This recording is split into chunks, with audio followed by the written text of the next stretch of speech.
Welcome back to A Celtic State of Mind. I'm Paul John Dykes. On this Monday afternoon, I'm delighted to be joined by Acsom Rabbani. Welcome back to the show.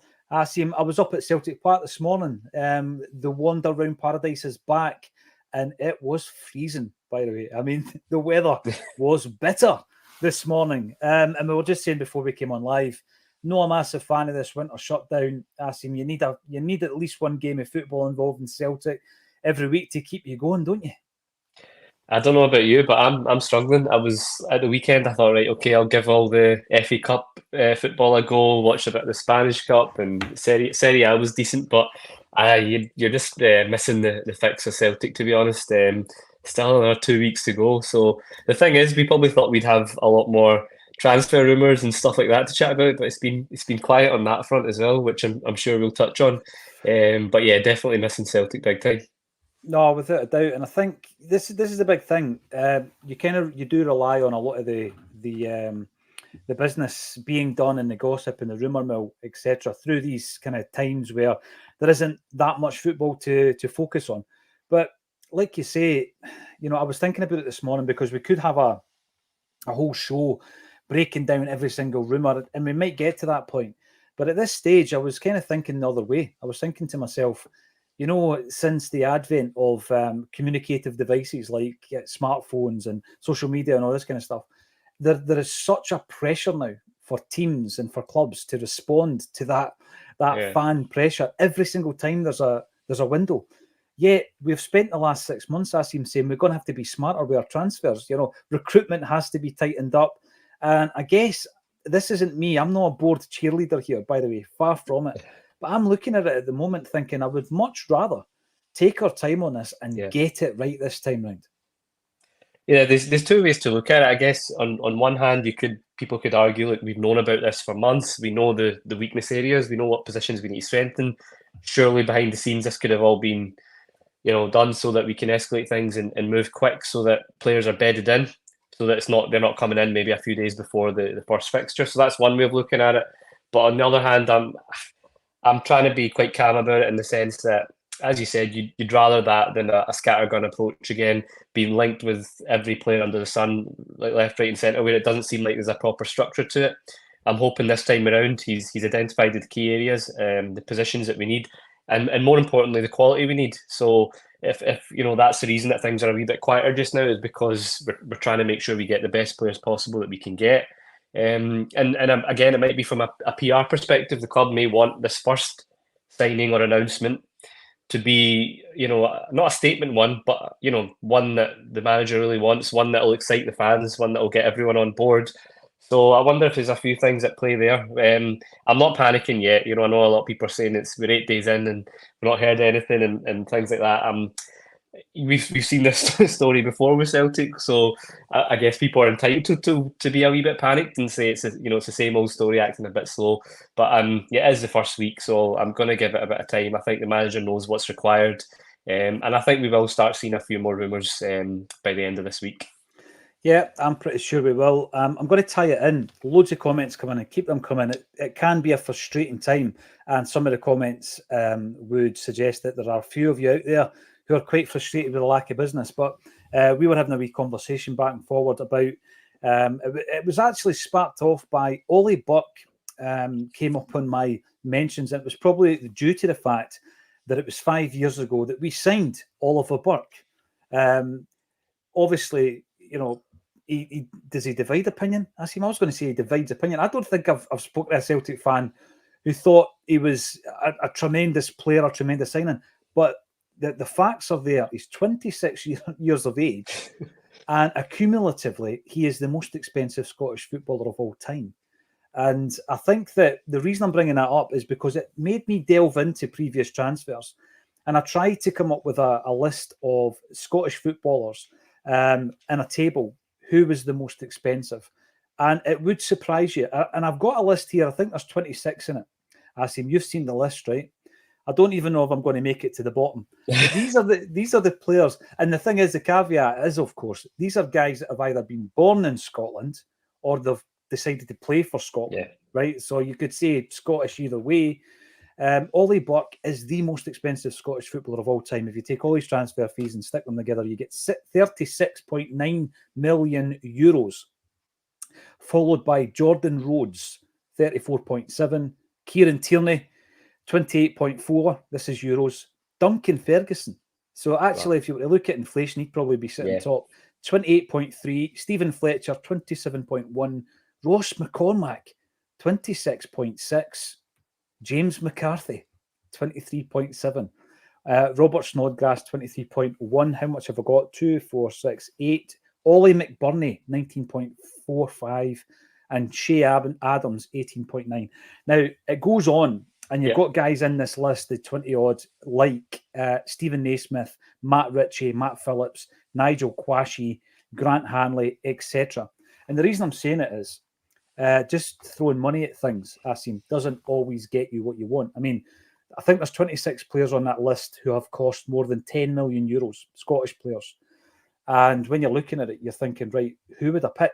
Who would be my starting 11 here? Yeah. And it would probably cost about 200 million to accumulate that. So that is basically my way of saying, chucking £10 million or £5 or £8 million at a player, it's not going to guarantee our success this time round, is it? Yeah, some list there, most of which I think we've been linked with, or there was these rumours in, Ross McCormack and Jordan Rhodes. I remember we were forever linked with Jordan Rhodes around that time, and there's a lot of interesting names in there. Ollie Burke was one. Obviously, there's a lot of hype about his first couple of moves, wasn't it? I think he was in was it in Germany? He did. He played at Leipzig, maybe. But. I remember when we signed him, I think it was around the same time we signed Timo Weah, and I think a lot of fans were excited about him as well. But yeah, in terms of I think it's more of an indication of just how mad the kind of spiral of fees became down south, in terms of they were just chucking big money at players, in the hope that some of them will grow into fill their potential a lot of the time. Some of the figures there, like Ollie McBurney, I've never really, never really rated him as a footballer. So yeah, on one hand, you want us to be, prudent with how we go about our business, but by the same token, you've got a few in there that you feel like, well, I know obviously John McGinn's, I don't think he's on that list, is he? Because obviously he's only gone for really one big fee, but if he does go on to, I'm sure he'll probably smash that record at some point. But there's an example of one where when they're playing on our own doorstep, and we, I know there's been a lot of discussion about this recently as well, about certain maybe snobbery, but I think when when fans are watching these players, you see them week in, week out, or you see them against ourselves, and you can make a good judgment as to whether you think a player will be a good fit for us. And John McGinn's an example. Stuart Armstrong was another example who I was happy with when we signed them. And then you'll get others who you watch and think, right, okay, yeah, I don't know if they're actually worth these figures that are floating about for them. So it's a mixed bag within that list. But again, I guess it is a sign of where you have to be clever with your recruitment. Aye, without a doubt. And I take into account that most of those escalated figures are due to the fact that they've been playing in or bought by an English team playing in English football. And they're buying guys £10 million plus, like, it's just a squad player. Whereas if we were to go out there and make such a buy, it would be a massive thing for us.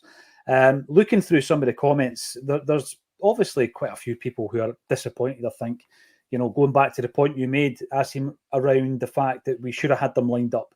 We then go into week 1 or week 2, and it's just about finalising the deal. Yeah. But again, we do have a situation where we're on a break. We've got the Asian Cup coming up, and it could well be that there is a strategy in place. You would hope that there is a strategy in place. Marquee signings, I'm not that fussed about bringing in a marquee. I think for me, it's far more important to fill the gaps that are actually screaming at us at this moment in time. But with injuries and everything else, those situations may change. So, and Asian Cup as well, I think that will be playing into the gaffer's mind. I'm going to bring in some of your comments. David Crines, Celtic need to sign 5 quality players over the next 2 windows. I don't disagree with that. We need to see some movement in and out this month, and I'm pretty sure we will see quite a few players cutting ties with the club. I mean, that reminded me about James McCarthy when you look at the fact that he's in the top 10 in terms of the most expensive Scottish footballers. And he's obviously come to Celtic, but he's one in a long list. Acsom, Ideguchi's back in the building. Yeah. He's a player that's not contributing. And I think these guys I would describe as non-negotiable. They need to be shipped out. But then you've got question marks over players like David Turnbull, for example, right? So Bernardo comes to the fore and you think, right, he's filled a gap. That's brilliant. Hatate's away. Are we able to move Turnbull on? Because if you keep him till the end of the season, you're going to lose out on any transfer fee, but your squad will be bolstered by having a player like that there. I think that type of player is a wee bit trickier. Yeah, no, I agree, because there's still scope for Turnbull to contribute. We've seen that with his goals already this season. The one at Ross County where he breaks the deadlock. There are other games where, a lot of our players, they're similar still. One thing that he's unique in is he likes to take a pop outside the box and is reasonably accurate at that, and there'll be games for that.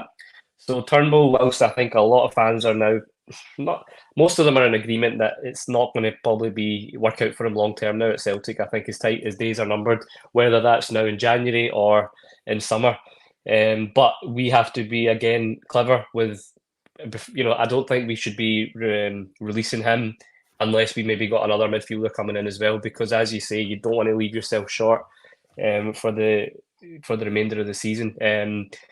I think with Celtic as well, we tend to do that where we let some go and then we announce signings. I remember especially when Ange came in, that was kind of the way. Like Ayer was announced as leaving one day, and then the following day maybe you've got Starfelt announced and stuff like that. So I don't know again if that's something that maybe Rodgers is looking to do, is get rid of a few first before we bring anyone in. And also just in general with our signings in the last couple of years, a lot of it just comes up really under the radar, where there's not been much chat about it in the mainstream media, and then suddenly it's announced out the blue. So I think we do tend to keep our transfer dealings quite under wraps these days. So again, it's why I'm not panicking if there's not a lot of rumours going about, because I think sometimes that can be the case, and then it's just suddenly pops up and things can escalate within a day or two. So I'm looking forward to seeing if that's maybe the case as well. But yeah, with the likes of Turnbull, that is a trickier one. But there's others like Bernabe, Quan, people that are not going to feature whatsoever, or looking unlikely to feature. I think we need to either get them out on loan or just terminate the contract and try and get rid if we can, because the squad numbers is far too much. You've mentioned it as well in terms of just the harmony within a dressing room. If you've got too many players not playing, not contributing, it's not great. The manager said before he works best with trimmer, smaller squads. So I think this window, with both incomings and outcomings, can be really huge for us. I was thinking, I don't know if it was because Tony Mowbray's in the news. He's obviously in the news because he's just got a new job. That doesn't surprise me. He's the type of guy who, at a certain level, will be a decent gaffer for a number of teams. I know that he was in for the Ireland post, but obviously he's replaced Wayne Rooney at Birmingham City. And the reason I'm bringing him up is I remember a kind of similar scenario, I've got to say, where there seemed to be a high turnover of players, incomings and outgoings. And it's almost as if you lose your identity in many ways, Acsom, and even if you've got like a hardcore in the dressing room, it's going to be hard for them to implement that mentality in all the new starters, if you like. They're all coming in. I think the difference would be in a scenario where, that Ange found himself in when he first came to the club, where whoever he was bringing in was going straight into the starting 11. So the disharmony side of things isn't there because they're playing. And I guess it's all about the mentality. He was a strong enough figurehead anyway, Ange, to make sure that mentality was drummed into them. But I definitely think it's been an issue, but it's definitely been addressed, and it's been addressed. It wouldn't have just been addressed by the likes of Brendan Rodgers, but Callum McGregor, even some people who have only been at the club for a few years but have only known success, people like Matt O'Reilly. I would expect him to implement that and drum that into to new players. We've had quite a few discussions recently around the fact that we're talking about all these guys. None of them are, up and coming players. And the discussion we had last week was inevitably around Rocco Vata and his future and what's in store for him. But over the weekend, I found it really interesting. It probably went under the radar, but we had a young player called Evan Easton who signed for Sheffield United. And he was one of these lads who had been playing, for the youth teams, I think under 18s and things like that. So he signs for Sheffield United. And you think to yourself, right, you'll categorise him in amongst all the other Celts that have left, Yeah. you know, at a young age, and maybe in 5 years' time they could be playing first team football. Well, he was on the bench for Sheffield United in their FA Cup game. He was unused, but I seen it on the socials, and I just thought to myself, again, it's all about having that pathway to the first team. Yeah, it has only sat on the bench. It was an unused substitute.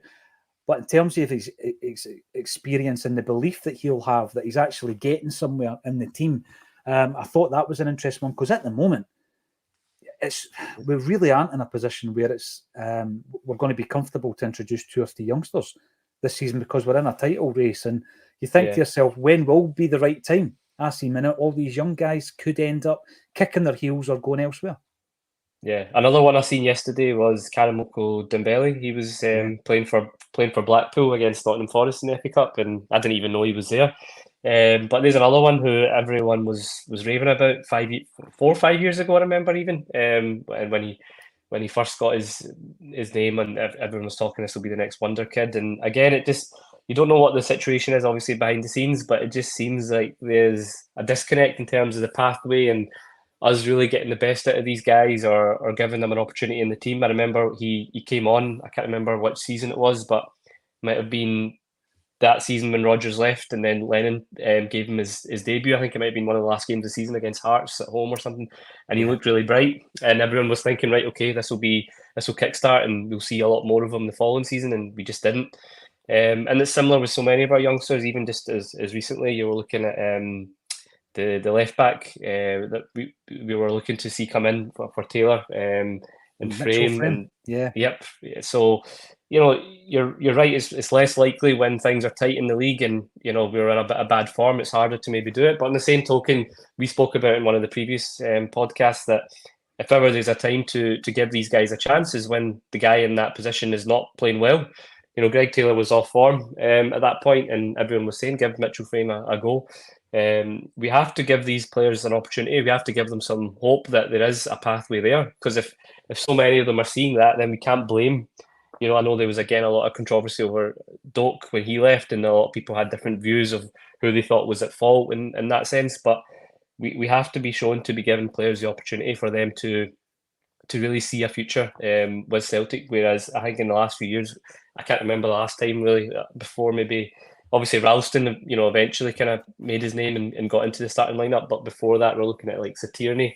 So, yeah, I think it's something we can definitely do better in terms of utilising our own.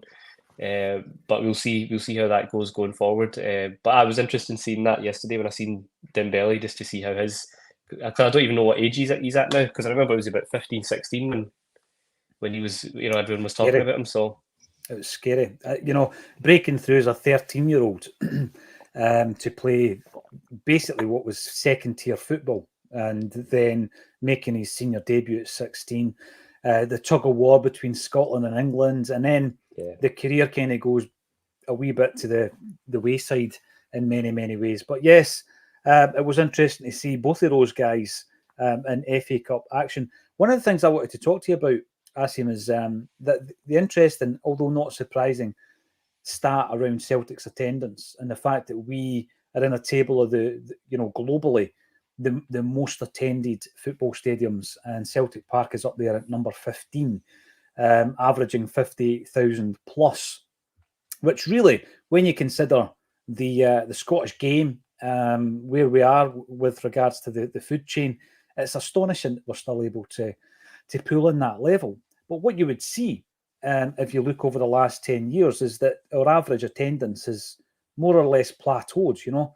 And it always brings up, every time I see these types of lists and you're looking at the top 10 and Celtic are sitting at 15th, you're thinking we're punching above our weight here. I always think to myself, why not stick another 10,000 on that stadium? Why not push it, you know? Because when Fergus came in, we had no right to be building a 60,000 seater stadium. And I think most of the people around about Fergus was saying, you know, 40,000's maybe a wee bit more realistic here when you looked at the attendances, the average attendances, bearing in mind we were going to be gearing everything towards season tickets. And Fergus had the foresight to say, at that time, I think our average attendances were about 28,000, 30,000. Yeah. I'm building a 60,000 seater stadium, and he did it. And look at where we are. And I think there comes a point, or does there, where we say, right, let's have a look at this main stand. Let's see if we can level the stadium off and really increase this. And I guess the reason I'm bringing it up is because it probably is an argument and a dilemma rather than a given, because the first question would be, would we be able to increase our average attendance where we are in Scottish football? I get that there's 2 big games against Rangers. So there might be a big cup game domestically, and then you've got 3, maybe a few more next season, Champions League games at home. There could be, the league clincher, for example, Flag Day, that kind of thing, etc., whereby there's 1 or 2 other fixtures. But there's a handful of fixtures, really, half a dozen, maybe to 10, where you could have a full house. Is it something, do you think, the club would consider, or are we just going to go season on season on season? Because we've seen the financial advantage you get by having 10,000 more seats every season, in relation to your nearest challengers. Yeah, firstly, just like you say, from an aesthetics point of view, how good it would look, that main stand, that if it was just fully rounded off, I think it would just give an extra edge to all the work that we've already done. You just look at the development around Celtic Park over the last decade or so with the Celtic Way. It just looks such a nicer place. It's a better match day experience in that sense as well. So I think it would look a lot better. As you mentioned, the demand to fill it out. Like, I know there's a wait list for season tickets at the moment, and has been for a few years now. So, that would suggest, yes, we could fill out more, and we could definitely take in more season tickets. In terms of actually match day sellouts, again, a lot of the time the games are sold out. Whether every seat in the house is taken or not is a different matter. But definitely for a handful of games, we know for a fact that we'd be able to manage an extra 10,000 easy. The run-of-the-mill domestic games, maybe not, but I think it's something that the club, I know they did a few surveys a couple of years ago in terms of things that they were looking for feedback from fans, whether it's just, a tick box exercise or some things that they would actually take on board as to improvements that can be made to the match experience and just the stadium overall. But I definitely think there's scope for it. I think it would, as you said, from a financial point of view, it makes sense, even if you're not filling it every single week. I think we'd be there or thereabouts. And even if you just look at the landscape of football and where it's heading, there's a lot of change coming in terms of the European landscape, as we've seen just in the last couple of weeks. We don't know where football is going to be in the next 5-6 years. You'd like to think we're going to be part of any big changes. Some people may disagree, but Celtic are a big club in terms of the European landscape. So for me, I think another 10,000 seats to add to Celtic Park, would take us up to 70, would be brilliant. But again, I guess that's one for the kind of number crunchers to work out whether it's financially beneficial long term. I remember discussing this because, as you say, that they've obviously done their feasibility studies and they've engaged with the fan base, etc. By the way, incidentally, anybody who hasn't seen it, Barcelona are the top supported in terms of average attendance with 83,000 plus. Borussia Dortmund comes second, 81. Bayern Munich are third with 75. Man U have got 73. Then it's Inter Milan, AC Milan, West Ham, Roma, Spurs, Real Madrid, Schalke, Arsenal, Marseille, Benfica, and then Celtic. So massive kind of jump from 58 obviously to 83, but give us 75. I think that'll be a cosy number at Celtic Park. But when they're looking at the feasibility of that as well, I remember someone saying to me that it would take something like, if it was on gate receipts only, it would take, or match day revenue it was, because you've got your average revenue per punter once they're in the stadium. I think it was 17 years it would take to pay it back. And obviously it would be a massive commitment financially.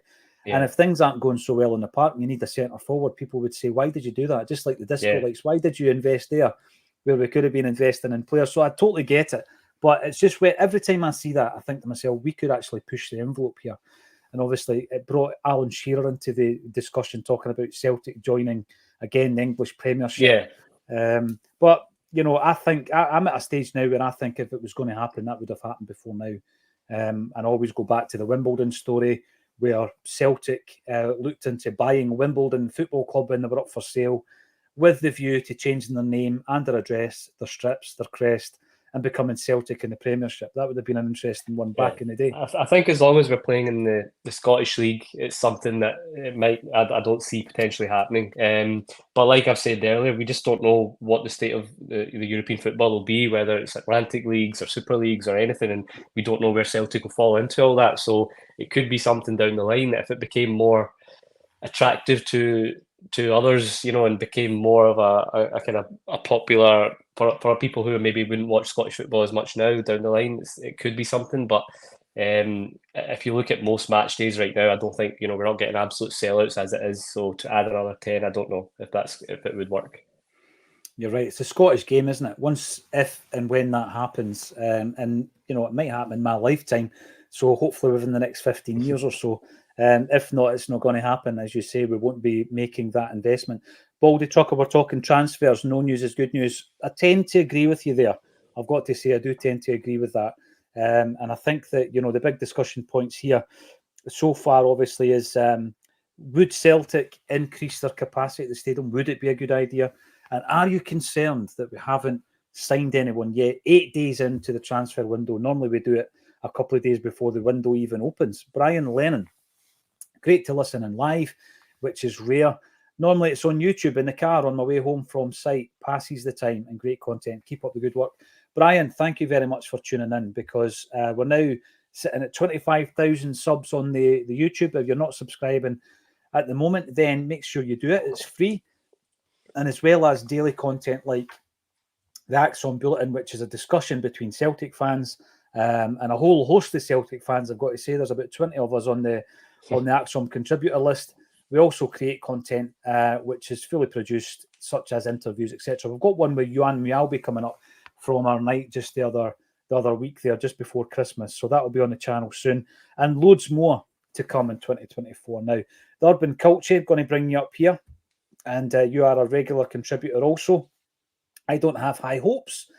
Obviously, no one was lined up or spoken to in recent months, or they would be signed up. Asim, I brought up last week the fact that Brendan Rodgers was talking about Declan Rice, and when I fired it out on the socials and asked who was the players that almost signed for us that you would have loved to have seen in the hoops, there were some tremendous suggestions.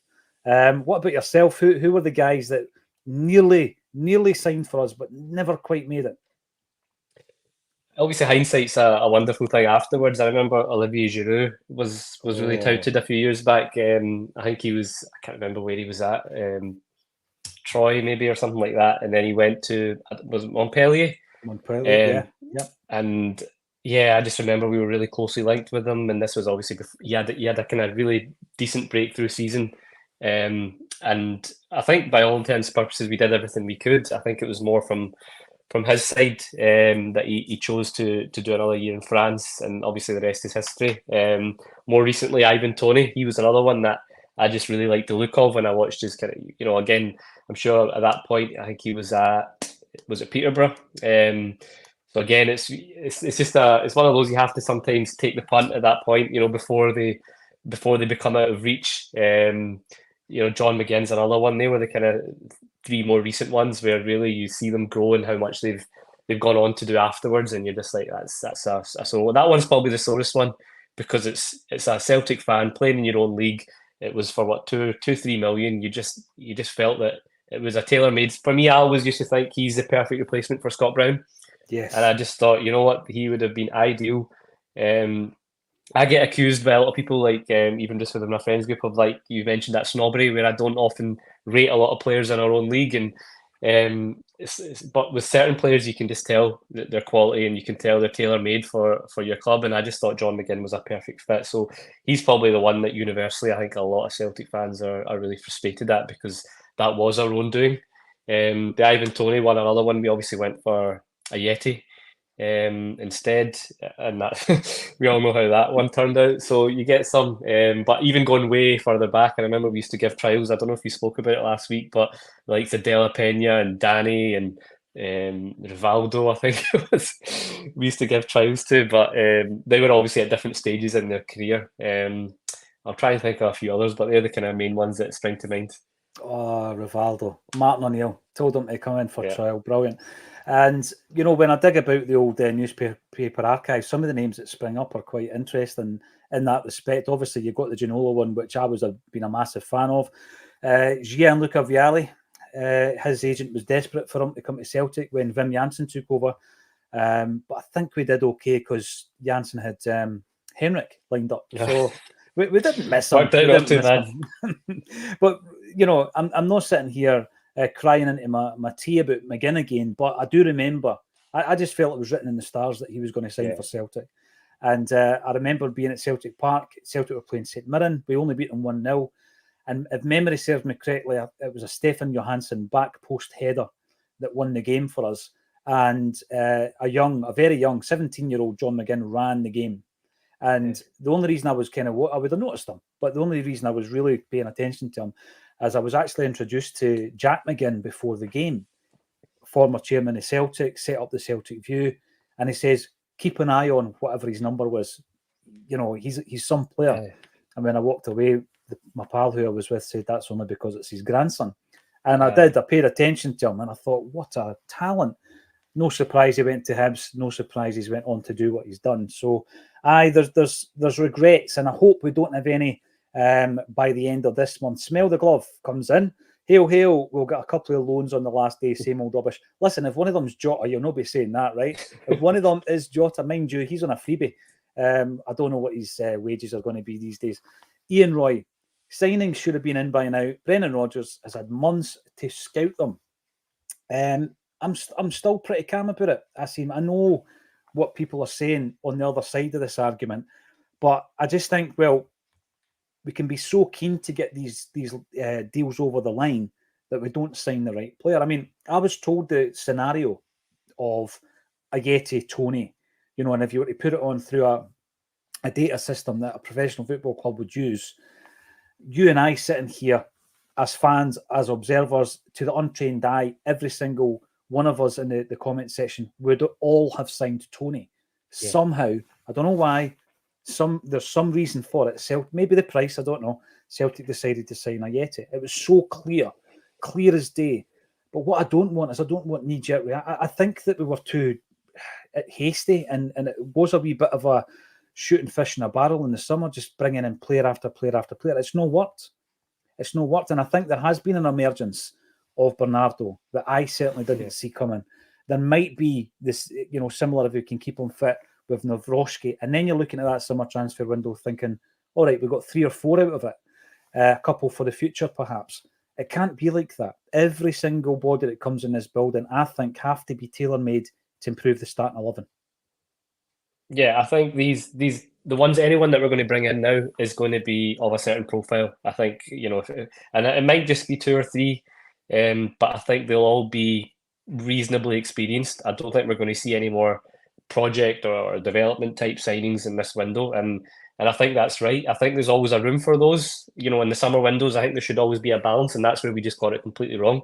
We went all in the other way and just signed all players of potential rather than experience. So I think it'll be the other way around this time. I think if it is loan signings, it'll be experienced ones, or even if it's main signings, and that has to be the case because there's just a clear imbalance in that sense. Also, I've seen the kind of narrative of the likes of Abada and Hatate coming back being like new signings. I think Rodgers said as much, and as much as I know it's a cliche, but I don't like that. You know, I don't like that being now.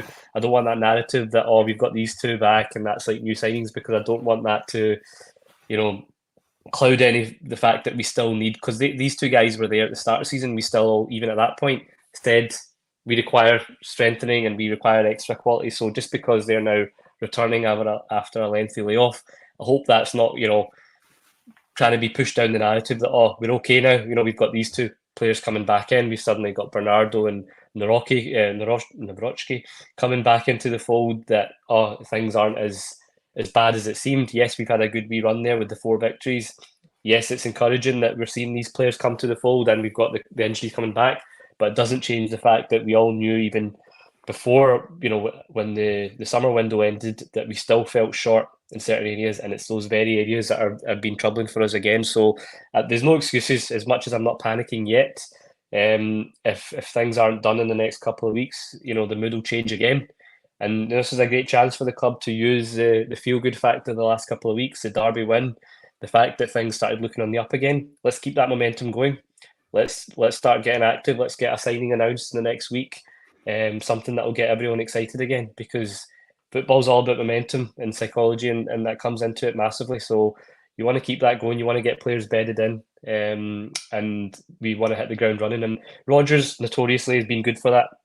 In his three seasons previously, we always came out the winter break pretty strong. So I'm hoping that's going to be the same again. But I do feel 2 or 3 signings of real quality can make a massive difference to what we've already discussed as a pretty good nucleus.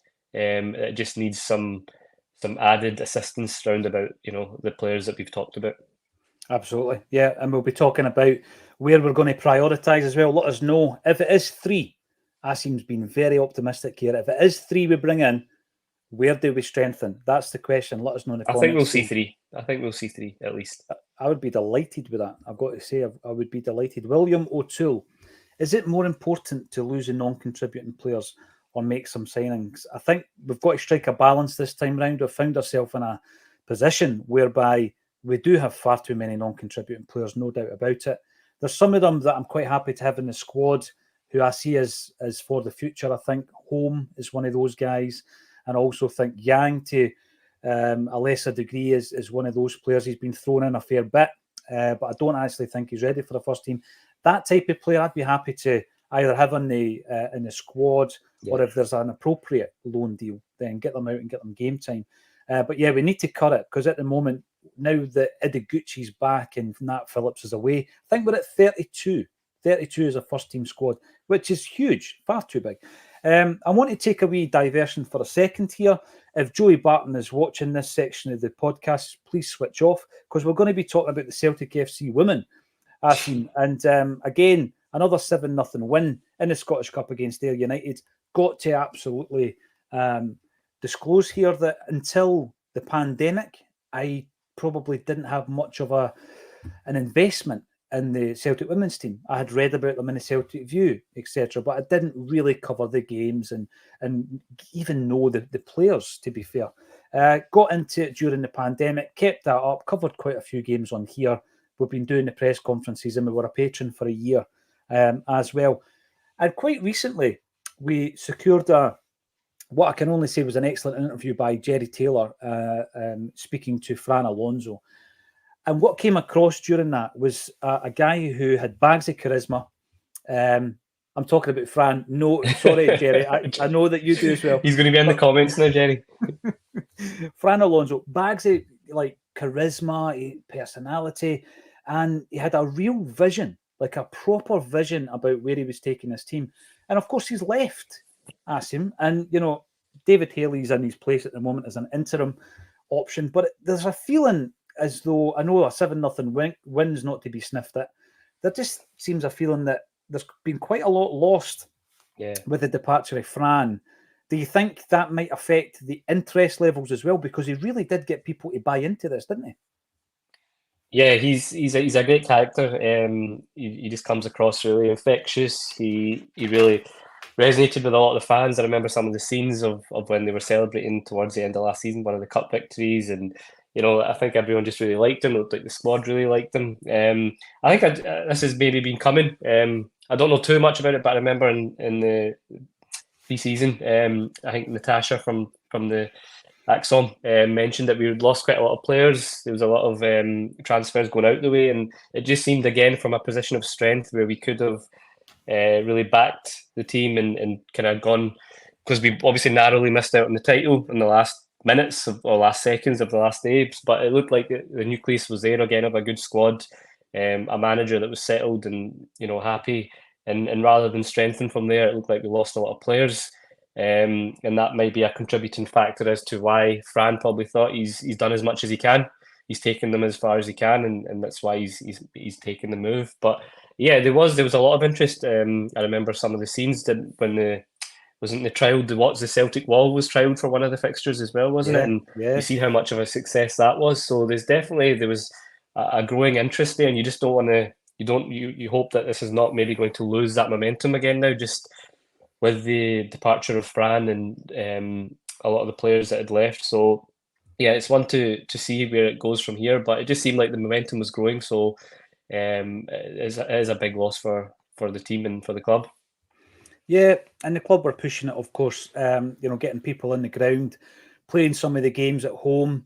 My suggestion was always, if you're a season ticket holder, maybe you should be also allowed to go and watch the women's team just to get you introduced to it. I seem not to say that it's lesser importance, just to get you in the ground, get used to it, see that it's more of a kind of family get together in terms of the atmosphere at the games. And I felt that it was all moving in the right direction, but there definitely had to be an increase in the budget. Something that Fran touched on at the interview, incidentally, is on the YouTube channel. Go and check it out. He speaks to Jerry Taylor about his entire career. And that was just probably a couple of months before he left. So quite a good insight from Fran Alonso. And we wait with bated breath to see what the next move is for Celtic women's team, who they're going to replace him with. I want to bring this up, right, because, we've had a bit of fun over the last couple of weeks since the 30th, and that's football, Asim. That's what it's all about. You've got to stick the boot into your rivals. Of course you do. I mean, what kind of football fans would we be if we didn't? But the kind of the aftermath of that, now that we're able to actually look at it, is it's kind of going back to bite them in the backside, I think, because, right, I think we're all for SFA reform. I've been speaking about it for years on Acsom. We've had various ideas and concepts about, what would work better in this game in Scottish football that we've got in our hands that is so popular. There was the recent table again came out talking about the attendances in Scottish football in comparison with other European nations, and we're always up there. Listen, a massive part of that is the fact that there's a game of football every week that's going to be attracting 50 or 60,000, sometimes two games every single week. But what's then happened is I find it interesting that we were called internet bampots not that long ago. Anybody that kind of made that transition from the world of fanzines into podcasting and all that, internet bampots, no credibility. This is what we were labelled, kind of thing. But what I found interesting is that there seems to have been a change in attitudes in the way that this is now being reported. And in the mainstream now, people are talking about SFA reform, the fact that there's a lack of transparency. And it's all really kicked off again since the game against Rangers, whereby they've been unhappy with the penalty that never was a penalty. And they've pushed it so far. So we've gone from an issue with the process. Right, okay, they've got an issue with the process. I think we would all agree that there is an issue with the VAR process, right? But it's the way they've gone about it, Asim. And I think that the masterstroke in all of this is James Dornan, the MSP, who has submitted to Holyrood the motion calling for SFA reform. And I think when I look at that, and I looked at the instant reaction online, a lot of people misunderstood what he was doing. And then it took quite a few people to actually then explain this is actually a bit of a masterstroke. I don't know how far this is going to go, but they've shot themselves in the foot here, Asim, because if there had been any sympathy for them, I think that is dissipated through the demands for VAR audio and the demands for Willie Collum not to referee or officiate a game involving Rangers. But it's gone higher than just Scottish football authorities now, or it may well go higher than that. And to be quite honest, if they do get reform, then we'll all be delighted, because I don't think they're fit for purpose anyway. I don't think that our officials are. I don't think the implementation of VAR has been good enough. So if all of these things need to be looked at and completely torn up and restructured, then I'm all for it. It's the funny thing is, it's stuff that we've been calling for years. We've been saying this for decades now, that the incompetence or blatant cheating at some points is there for all to see. But we were called paranoid. we were accused of paranoia and just basically not taking. Like, the thing is, we complain sometimes even when we've won games that's the best time to actually raise issues with referees, because it sounds like you're bitter if you've just lost a game. And then, but we've had instances for so long where we could point to issues of incompetency or, just like you say, blatant cheating, things like that. And We were just, it was brushed under the carpet. And now we've got one instance, or not this, anytime this happens with them, anytime that they're on the receiving end of, well, like this, in this instance, it's not even a wrong decision. That's the most baffling and hysterical thing about all this. You know, they're complaining about a decision that was ultimately correct, yet they've gone gung ho with this. So at first it was funny, to be honest. I was loving the meltdown, but it just got boring towards the end because it's just, you know, you can't reason with people without logic. And that's what it appeared like. Any discussions I had with people, it was just, they were just not getting the actual point. They were refusing to even address it. It was just a case of, nah, everyone's against us. And but as you said, if there does lead to a reform, if it does lead to actually addressing the issues that we've said for years, then that's good news for us. You know, I remember when VAR came in, I thought that would have been good for us as well, but it turns out it's not been, because you thought, right, okay, this will minimize the human error or error that we perceive to be error a lot of the times. But if, you know, all you're doing is putting it in the hands of someone else to make those same incorrect decisions. I was watching some of the FA Cup games there without VAR, and I just thought it was a breath of fresh air watching games without VAR again. But I think it's here to stay, so I don't think that's going to change. But yeah, if we're going to look at making drastic changes again and addressing these issues, then yeah, I'm all for that as well. Yeah, and it goes back to what we're talking about. This is a game here that is definitely punching above its weight. And the massive reason for it is because there's two hugely supported football clubs in Scotland. And we've got a product and the authorities don't know what to do with it. They're certainly not fit for purpose to manage the product that they've got. They never managed to market it properly. No. We went seasons without sponsors for some of our main trophies. I mean, that's unthinkable. You imagine any business on the planet where that was your job and you failed to get a sponsor, you wouldn't be in a job, right? And you know, when it comes to marketing the game for broadcasting deals, etc., we're always taking the crumbs from the table. And I think that that's one aspect of it. The way that the game is officiated is huge. The way that the Blazers are so out of touch is massive as well. And I do think that there needs change. And every single time there appears to be a forward-thinking individual in Scottish football, it's not as though they ever get promoted to top positions. You know, these ones that are actually creative and diverse in thought, they go nowhere in Scotland because, you know, they'll need to get a job somewhere else because we don't embrace that, Acsom, do we? No, it's one of my biggest bugbears with Scottish football. You know, like we can all sit and bemoan the quality of football at times. You know, I watched the I watched the Edinburgh Derby last week, and it was one of the first televised Edinburgh derbies in quite a while, and everyone was complaining that obviously it doesn't get shown. And then I remember watching it, and the quality was pretty poor, but still, it's a spectacle. It's still one of the games where even if you're not a fan of Scottish football, or if you are and you don't normally watch other teams, it's a fixture you'd watch for the atmosphere, for the occasion. You know, it's still entertaining as such, and it's just so many things from top to bottom that we don't do to promote our own game. You know, whether it's the Astro pitches, whether it's clubs cutting down away allocations. You look at, you know, Tynecastle used to be a great fixture to go, and you've got the full stand behind the goals. It was an occasion. Now you watch it, and again, it's been taken away. You look at obviously what's happened with the Derby fixture again, through the actions of other clubs.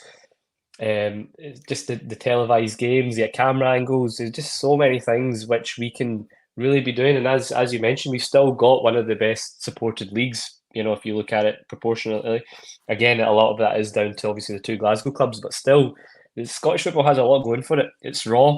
It's, you know, it can be entertaining. It's got passionate fans.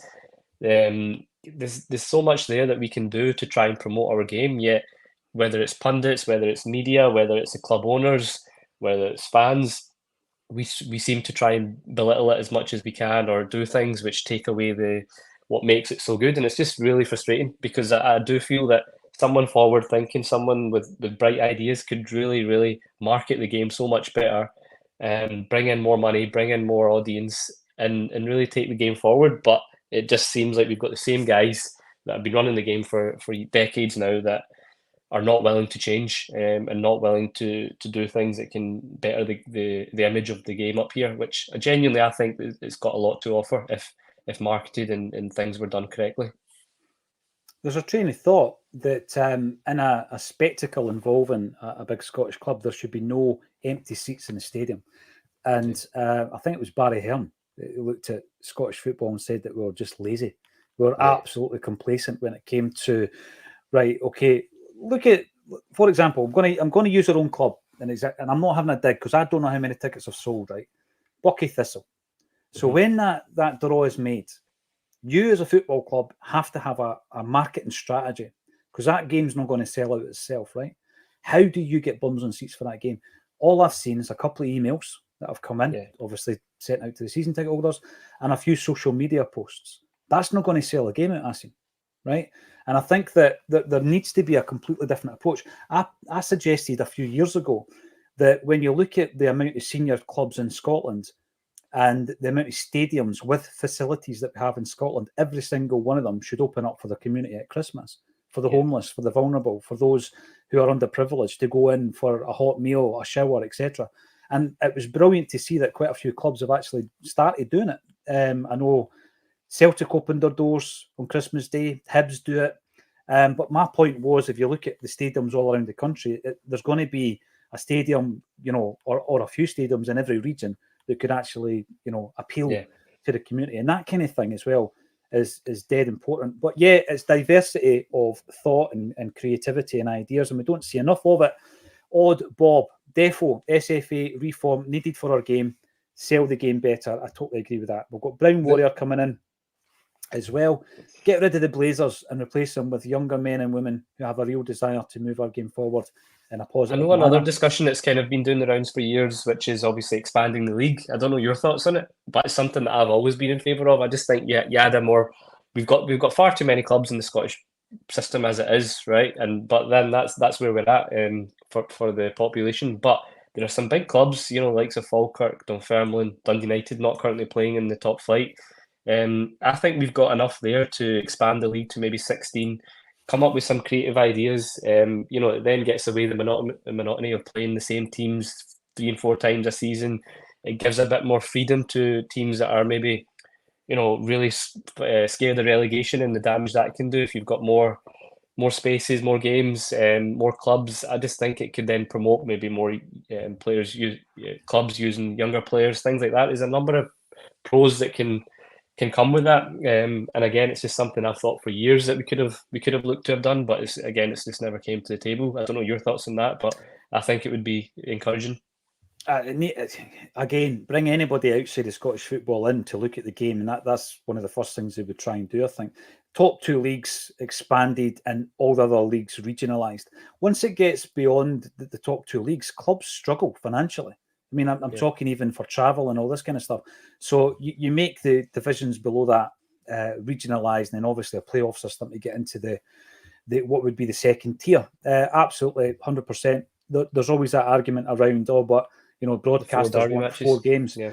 There are ways around that as well. I mean, the chances are we're going to meet them in a cup, right? Yeah, if you were to look at the average over the last however many years, and they could even do some kind of thing similar to the English game. You know how they do the Charity Shield before the season, or maybe at the end of the season, where you're guaranteed that you're going to get Celtic versus Rangers, aren't you? Because we win everything, or you're second in everything. So there's ways around it. Whether or not we're open to these ideas is what my main concern is. Now, Ewan Boy Martin reckons that there's going to be a high-profile loan signing this month, possibly a winger.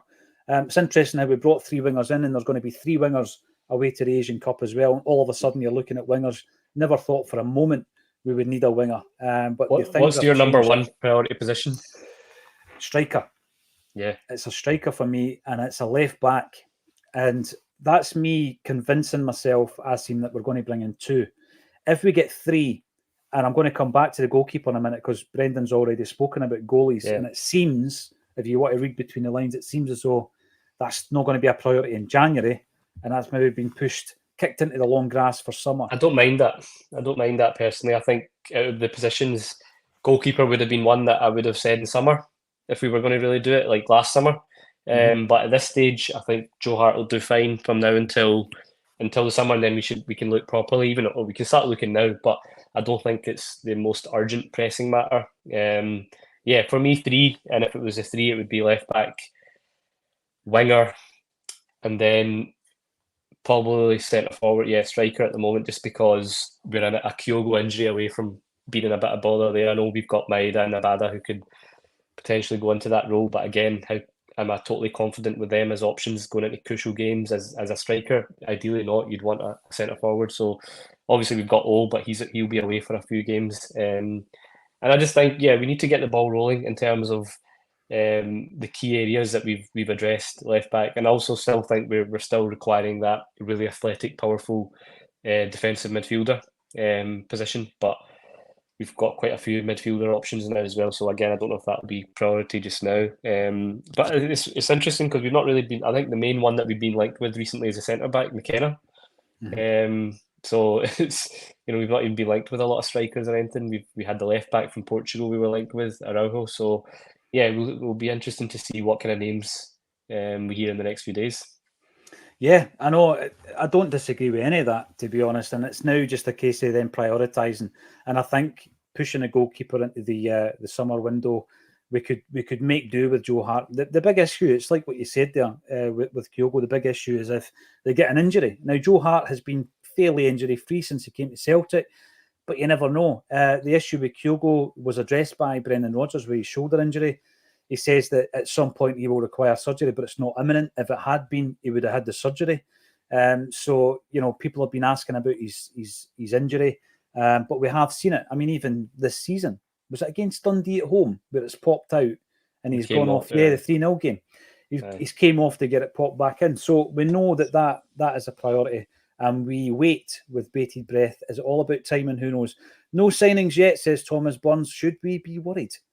Well, as the tagline says, no, don't worry about it. It's all about timing, because there's going to be a lot of players offered to Celtic. This is the thing. There's going to be a huge amount of players offered to Celtic from agents, and it'll be a case of cutting through all the madness, as I've said there, the transfer window madness, to find the nuggets, to find the diamonds in the rough. John Sweeney, you're in the comments again. Good to see you. Striker and a left back are a must, and another right winger. I think when we buy wingers, we tend to buy them and they can switch. But if you're asking me who your strongest two are at the moment, I don't think it's an immediate answer I'm going to give you. No. Because what you've got is you've got the inconsistency, I think, of Palmer. People might say he's not inconsistent. I think he is. He can go missing. In game, you've got Abada, who's barely played this season. So we're basically, we're basing that on his stats of the previous 2 years.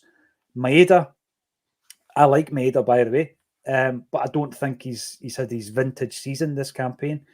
And then the guys below that, I think there's a drop in quality once you come to Yang, Forrest, and Johnson. So I think we can accommodate another winger, but it would probably result in one of the guys I've just mentioned leaving, i.e. Mikey Johnson, and maybe even Yang going out on loan, because Telio as well. There's been chat of Telio. Telio, so far off the radar, I forgot to mention him. Maybe he's the guy that needs to go out on loan. Marco Telio, no disrespect to him. I know Jared's a big fan. He's seen a lot more of him than I have, but it's just not got going for him. So guys like that and Kwon, who are not going to play, get them loaned out. Before the show is up today, though, Acsom, it's a Monday, I want to talk about Liam Scales. So for the next couple of minutes, Liam Scales is in contract talks with the club. And I never thought 6 months ago I'd be sitting here saying this, because I just, I took it for granted he was on his way. And in many ways, his form has affected the beginning of Nawrocki's Celtic career, as has injury, of course. But it's been the re-emergence of Liam Scales that's taken us by surprise, I guess, except for James French, who's seen it coming, that has prevented probably even the game time in Nat Phillips, who went away back down, completely off the radar, no announcement, away back down to Liverpool. Liam Scales has been brilliant this season, and I think he deserves a new contract. It's a no-brainer for me. Yeah, I was a latecomer to the Liam Scales fan club. I seen James mention it the other day. He's obviously called it right from the off, and in fair play, because there's probably not many others. And look, that's the beauty of it all. Everyone gets a fair shot at it. I know sometimes we as fans can be guilty of being knee-jerk if someone doesn't hit the ground running, but you like to think we all back our players, and obviously with Scales, it did look like he was further off. I remember I was abroad for the Rangers Celtic game, the 1-0, earlier in the season, when he was was put in for that game, and I, like probably many others, were just like, we're going to struggle here big time with that centre back pairing. And he's just gone from strength to strength since then, and that just shows you like it's very much all about mentality and attitude, because we've had a number of players in that team who've been given quite a few opportunities and just haven't taken it. And here you've got a guy who's kept his feet on the ground. He's even just watching his interviews, he comes across really well. He comes across really grounded, like he's just taking each game by game. But it's not been plain sailing. There's been difficult games in there. He's been part of a team that obviously lost 6-0 at Atletico and some other defeats as well. But he's somebody who can hold his head up high, that in every game he's performed to a standard in big games where others around him haven't. And he's really took his chance to the extent where Brendan Rodgers, what was it he said? He said a quote about him a few weeks back, that it's one of the biggest transformations he's seen, or something along those lines. I can't remember the exact words. But it's a testament to Liam Scales and his personality and his ability, which, like you said, I and a lot of other fans probably didn't think he had these levels to go to. Whether he can now push on from that is the test to him now. Whether he can maintain and then push on, because now he's obviously going to have competition with Navrojki coming in as well. But what I found most encouraging about him is when we've had, in the absence of CCV, usually is when things crumble. But Scales has almost taken on that leadership role where he's had to partner so many other different centre-backs, but he's been the one constant, and he's been the one, consistent performer in that back line all season. Obviously CCV's been injured a lot, but I can't be higher in my praise for what he's done. But obviously the test is whether he can push on to that, because, without trying to not be negative at all, I think he's been brilliant. But my argument would still be, if we're going into the Champions League again next season, I'd probably still want someone maybe even better than Liam Scales, because again, that has to be our aspiration. We should always be looking for better. I think he's more than showed that he can be a good squad player now, and a deserved starter at the moment, 100%. But going forward, I think that's the level now. He's set the standard, and he needs to keep that going. Yeah, I absolutely agree with that, and it's nothing for me. It's no disservice to Liam Scales to say that, because I'd say the same. That's where I am with Greg Taylor, and there's other areas of the park you're looking at, you're thinking, if we really want to progress. I think at the beginning of the season I said I've got 5 or 6 players that I'm really quite confident with going into a Champions League game. I'm not saying that they are Champions League quality insofar as they're going to win a Champions League, but as a Celtic player, I'm happy with a core group of 5 or 6 players. The rest of them can be improved. So I think that's natural to Celtic. In every transfer window, you should be looking to add that 1 or 2 top quality. And I think that's what we're talking about when we talk about quality. Guys that going into a Champions League game, you think, right, these guys have got it. They'll be able to deal with this. And some of them will surprise you. Some of the players will surprise you. Did I think Matt O'Reilly was a Champions League quality player when we signed him from MK Dons? No chance did I think that. And he's come through, and he is the best player we've had this season. So folk will surprise us. Listen, it's been an absolute pleasure to catch up with you again, Acsom, along with 900 plus commenters in the live stream. I get that 12:30 is not ideal for everybody.